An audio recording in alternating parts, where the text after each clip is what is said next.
You're watching College Sports Rush's Sports Bettor's Paradise on the Bet Rivers Network.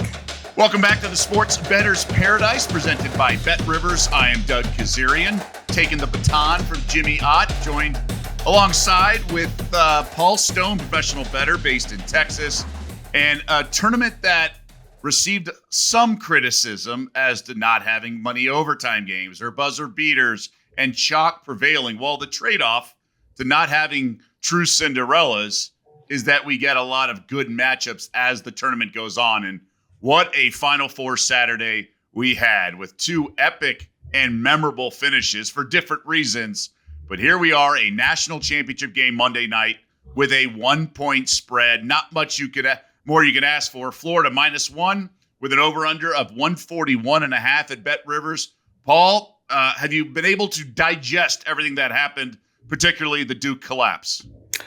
I'll tell you, Doug, first of all, like you mentioned, a lot of people kind of saying the tournament was kind of ho-hum and not a whole lot of drama. The favorites obviously dominating play and covering for the most part and winning virtually every game straight up. But, man, last night, those Saturday semifinal games there in San Antonio, two highly entertaining games. I think, first of all, you need to start with the Houston-Duke game, the nightcap. Won almost amazingly by Houston, 70-67. The Blue Devils and Cooper Flagg, they were having their way with Houston for most of the game. Duke led by, I know it's been talked about probably over and over. People might be tired of hearing it, but Duke led by 14 points with 8:03 remaining. But in true Houston fashion, the Cougars just, they kept battling. They kept scratching and clawing, kept doing the things that they do. But still, Duke led by 9 points with 2:06 left, led by 6 points with 34 seconds left, and then three points with 25 seconds left. And Houston comes back and does what they have to do, just the little things. And one of the things that, maybe has not gone unnoticed, but you've got Jawan Roberts towards the end of the game, a free throw shooter who's 62% on the year. And my thought is, if he's 62% on the season, with the berth in the finals on the line, in this particular game on the line, and that much pressure, he's not 60. He's really not, all things being equal. He's probably more like 50%. And he goes up there and drains both of them. And that's just the kind of night it was for Houston. The perfect storm. Everything had to happen perfectly, and it did. So Houston wins that one 70-67. And then in the first game, another come-from-behind victory by Florida. They beat Auburn 79-73. They trailed by 9 points, I believe, with 18 minutes to go, trailing by 9. But Walter Clayton Jr., and I've been talking about this on the Bet Rivers podcast all year, that Walter Clayton Jr., one of the most underappreciated stars in college basketball. He did gain first team All-America honors, so certainly he has got some recognition. But in those last 18 minutes, as Florida was mounting their comeback from that 9-point deficit, Clayton scores 20 of his game-high 34 points in the last 18 minutes there, and Florida hangs on, advances to the national championship game with that 79-73 victory. Just two incredible games, high level of basketball. A lot of people, especially those who maybe just kind of dabble in college basketball, the level of play sometimes disappoints them. But I think somebody just coming in at the end of the year and watching those two semifinal games last night had to be impressed with the quality of play by all four teams. And that's the beauty of having 4 number 1 seeds, is you're more likely to get that in theory than some of the lower seeds and maybe a Cinderella. Just the second time it's ever happened in NCAA tournament history to having all 4 1 seeds in the Final Four. So we'll get to some prop bets. I want to ask you about Walter Clayton Jr. in a little bit, but it's remarkable. And I tweeted this, is whoever cuts down the nets Monday night, fans, hoops fans, sports bettors are going to look back, whether they're cashing tickets or whatnot, and say, man, think about how close they were on the live line to being eliminated. Now, we know about Houston. That's fresh in our mind. Down 9 with a couple minutes to go, like you said, or other instances.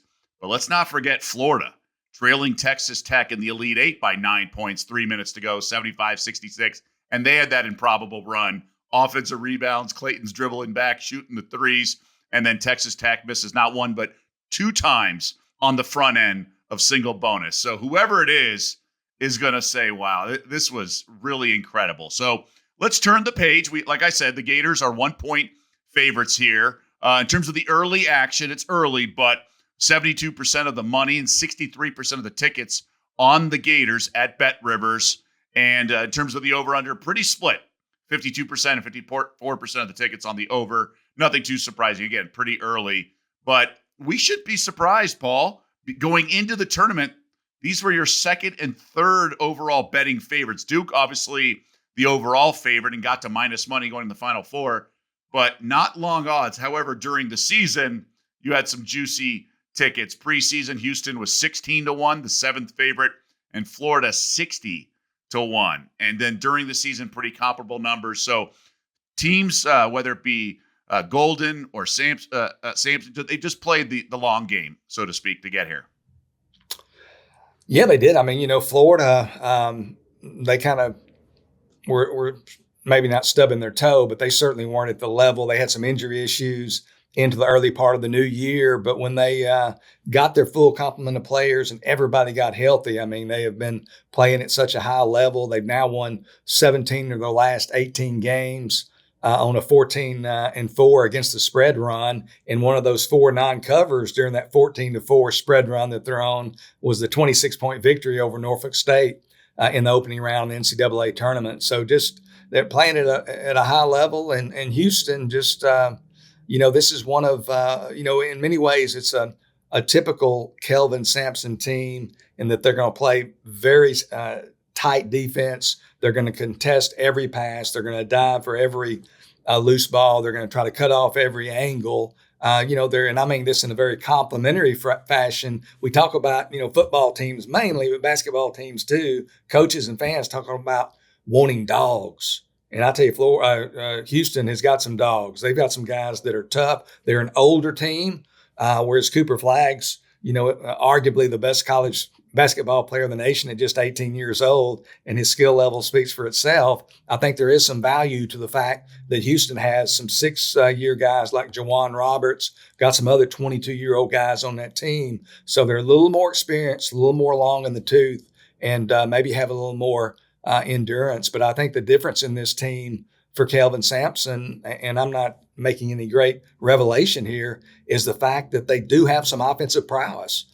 In the past, his successful teams have been largely based on defense. They maybe had 1 or 2 scores, but they couldn't score at 4 positions on the floor, certainly couldn't score at all 5. And now it's a little bit different. This is a better offensive team, very efficient offensively, actually lead the nation in three-point percentage at 40%. And they've got 3 guys that shoot 42% or better from three-point territory. So just a little bit different Houston team with the offense. I think it's just shaping up as a great national championship game Monday night there in the Alamo City. You touched on it, and that's the difference for me and why I'm actually going to pick Houston, particularly in the first half here. It's because this offense, although ranked 10th in KenPom, like we've seen in previous years, I think it's a different type of Kelvin Sampson team. In the past, some of those rankings, and I know it's opponent adjusted, but maybe a little fool's gold coming from the American Conference. But once you get to the Big 12, they've sort of had shooters, but not scorers.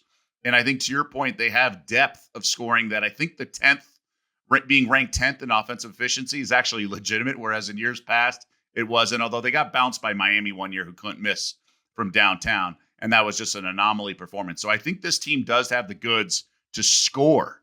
And they weren't scoring most of the game on Saturday, but they found a way to win. And the key for me, Paul, and sometimes we have to play amateur psychologist when we handicap these games. I think the Gators, watching that game, having already punched their ticket to Monday, now all of a sudden feel the pressure, right? They were going to come in as sort of the underdog mentality, and now they know it's in front of them, and they're the favorite.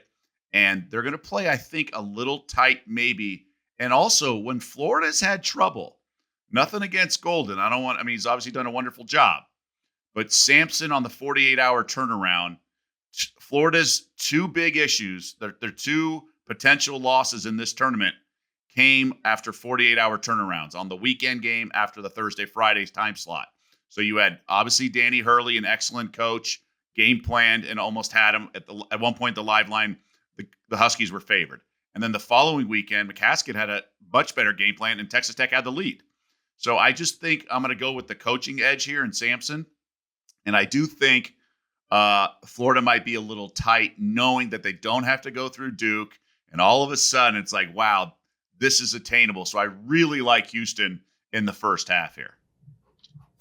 Yeah, I mean, I think it's undeniable. Not that Todd Golden, obviously, he's an excellent coach there, the young 40-something coach of the Gators in his third season there in Gainesville. But you have to go with the coaching edge if you're going to assign one to Kelvin Sampson. I think arguably over the last 4 or 5 years, I think Kelvin Sampson is arguably the best coach in all of college basketball. I mean, what he is able to recruit, what he does with it, how he meshes it together. I think he's as deserving as anyone of that tag or that accolade. So I certainly can't disagree with you there. And one thing I think you're talking about the 48-hour turnaround. Walter Clayton Jr. to me, he's the difference. Bruce Pearl said it after the game, and we didn't need a coach with 3 or 4 decades of coaching experience like Coach Pearl to reveal it. But he said, Walter Clayton Jr. was the difference. He's the guy, and he was the total difference in the game. And back-to-back 30-point games in the Elite Eight in the NCAA tournament semifinal. I think I heard that the last player to do that was a guy's last name was Bird back in 1979 for Indiana State. So that's pretty good. I've heard of him. Pretty good company that he's hanging out with there. So, man, he has just been, I mean, his three, not to be blasphemous, but his 3 points, some of the angles and shooting over big guys and crazy looking shots, it's almost Stephen Curry-esque to me. I mean, he's just, you think, man, that's just a crazy shot, and the release point and the style and everything. So I think, though, my point was going to be that Sampson, you give him time to devise a plan, and as defensive minded and as tough and gritty as those Cougars are, he's not. I don't think he's going to get 30 points, and he might not get 25, might not even get 20. I think if anybody can slow him down a little bit, it might be the Houston Cougars and Kelvin Sampson with an extra day in there to prepare. So that's certainly a very viable angle to take. I think if these teams played 10 times, I mean, to me, it's just such a difficult handicap. They're just both such quality teams.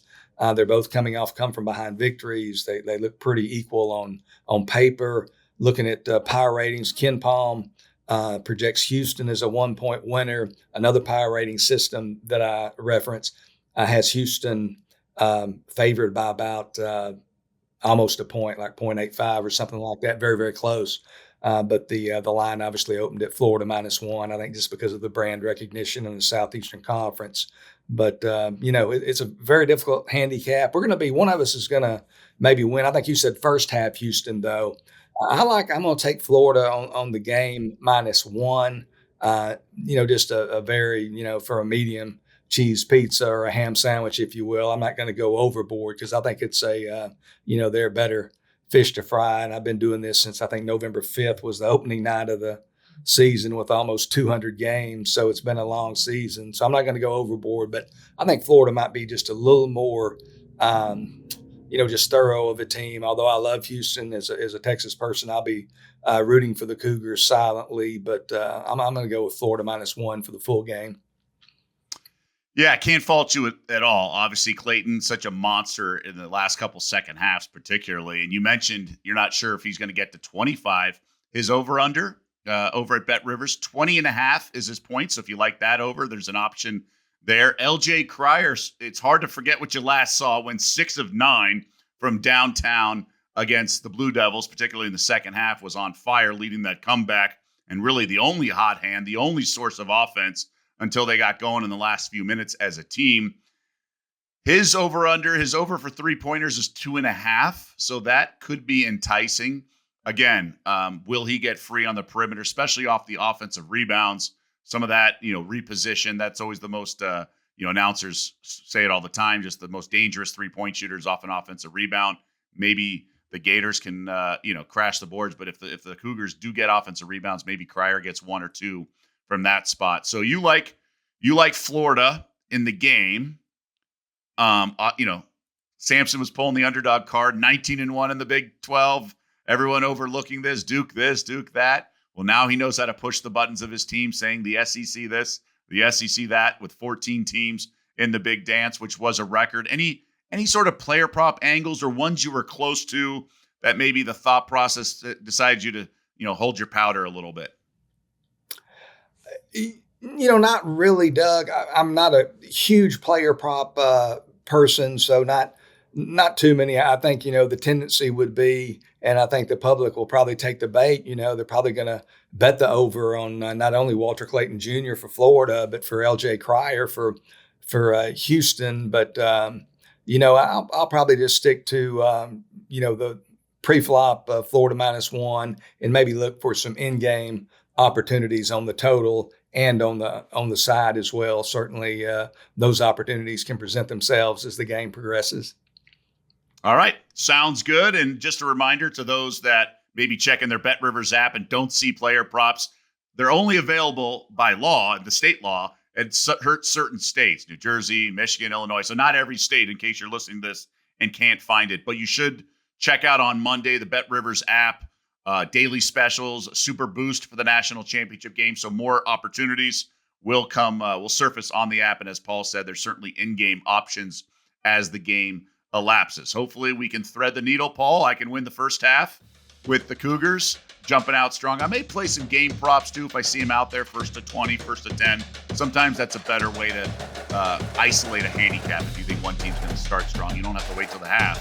Maybe just simple first to 10, first to 20. Sometimes substitution patterns, particularly in the NBA, are also good angles on that. But Paul, we appreciate the insight. I know our audience does as well, all season as well. And what a season it was. Pretty memorable, right? We had just talked about the SEC. We talked about the number 1 seeds.